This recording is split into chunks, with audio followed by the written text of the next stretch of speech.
we're going to take Indiana to places we've never seen before. Well, right now at 10 o'clock, it's a GOP sweep. Republicans will hold the governor's office, the attorney general's office, a Senate seat, and former President Donald Trump takes Indiana's 11 electoral votes. Good evening, everyone. Once again, I'm Phil Sanchez. And I'm Dakari Turner. We will be joined by Indiana's best political team in just a moment. We'll start with that governor's race. As you can see on your screen, it has been called for Republican gubernatorial candidate Mike Braun. You just heard, if you joined us here at the top of the hour, from Democratic contender Jennifer McCormick losing that race with 41% to Mike Braun's 55%. We are going to bring you our team coverage tonight. For now, we want to tell you who we have. News 8's Tim Spears is following the McCormick campaign, but we start tonight with News 8's government reporter Garrett Bergquist, who's with the Braun campaign. Well, the party is beginning to wrap up here at the Indiana Republican Party watch party, although there are still a fair number of people standing around. We waited quite a while to hear from Braun. The AP called this race a little after 7 o'clock this evening, but Braun did not speak until close to 9. The mood was jubilant all evening as election results came in. Supporters cheered wildly as Braun finally took the stage a little bit before 9 o'clock. This is the 6th consecutive win for Indiana Republicans in governor elections. Braun recalled his underdog status in his run for Senate 6 years ago and gave us a hint as to his plans for the future. We've been blessed beyond any measure. All I can tell you is now we've jumped this hurdle, this hard deadline, and really, I can't wait to hit the ground running, taking this state to a place where they put us with Texas, Florida, Tennessee.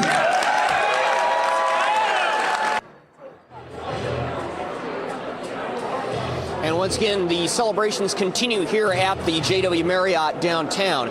Tomorrow morning, we will hear from Braun. He will fill us in on his transition team and tell us a little bit about his plans as Inauguration Day approaches. That will be on January 13th. Live at the JW Marriott in downtown Indianapolis, I'm Garrett Bergquist for Wish TV, wishtv.com, or follow us on Facebook for updates. All right, Garrett, thank you very much. Let's bring in two members of Indiana's best political team now. This is Hamilton County Republican Party Chair Mario Masalamani. Good to see you guys. And former Deputy Chair of Engagement for the Indiana Democratic Party, Dana Black.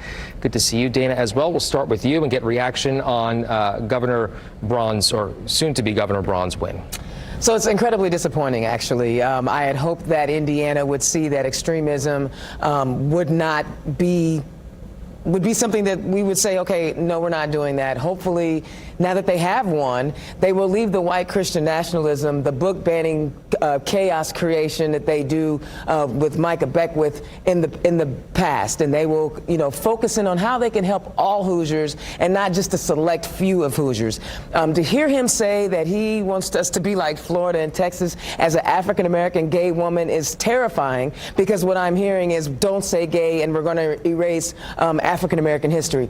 I hope that is not the direction he wants to take our state. I hope that he is sincere about focusing in on Indiana's economy, because Indiana's economy has been ran by Republicans for the last 20 years, and if Hoosiers don't like the direction of our economy, they need to look at the people that have been running our government in the state of Indiana for the last 20 years. So I hope that he believes that he has what it takes to get us out of the bottom of every statistical category when it comes to the quality of life in Indiana. Mario, I'll let you respond. It's amazing. The Democrats talked about how there's a vibe, how they're going to take Indiana, and it wasn't even close. If you look at the numbers right now, they're up by at least 14, 15 points. This was a mandate. They were talking about how Braun would not even get over 50%. And I think the main point is the Democrats tried to do two things: paint the Republicans as extreme, and the Hoosiers didn't believe it, and two, all Jennifer McCormick talked about was abortion. The problem is Hoosiers are suffering.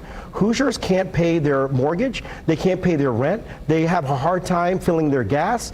They look at their grocery bills. It's skyrocketing. They look at the problems. And 70% of Hoosiers think that the country is going in the wrong direction. And they blame that on Joe Biden and Kamala Harris's failed policies. That's why Trump won this state so easily. And that's why Braun won this state. Because they understood that Braun has an executive background. He has the experience to get in there as a governor and work on making sure that Indiana is taken from good to great. And I think that Hoosiers clearly reflected that today. And they didn't believe in the extremism that Democrats and political pundits tried to paint Republicans as. How could they not believe it when they were actually his own words when he said, if you do not assimilate to the American culture, we will round you up and deport you? And these are his words. Dana. So whether or not they don't believe what their ears are telling them, I don't know. But this is what he said. Now listen, Dana. and I'm gonna push off back on something else. You said the only thing she talked about was abortion, and that is absolutely not true. She was a teacher, she was a school superintendent, and she talked about public education as much, if not more than she talked about abortion. Apparently, Republicans weren't listening, and that is okay. But if you want to talk about Indiana's economy, you have to talk about the people who have been in charge of the purse strings in Indiana for the last 20 years. So if Hoosiers are struggling, if you are having issues with your pocketbooks, you need to look at the people who have been controlling the purse strings in Indiana for the last 20 years, and that supermajority, House Ways and Means, control the budget. And this is a budget year.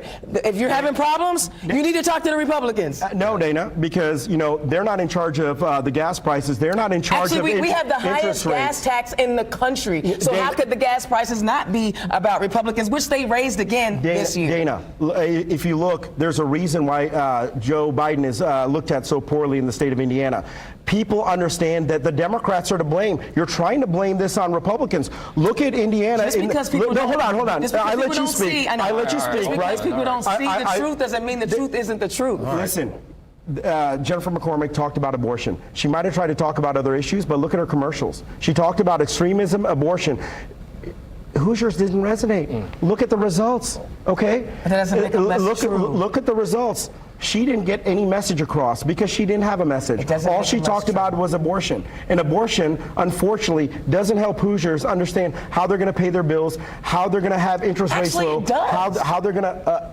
Actually, it does. Well, if you have an unwanted pregnancy and you can no longer do some of the things that you wanted to do, like finish school, doesn't that impact your personal economy? Dana, you know how many African American friends I talked to, and they were voting for Trump. And not as many as me, I bet. And they were voting for Braun and Trump, and they said, listen, all the Democrats are talking about is abortion.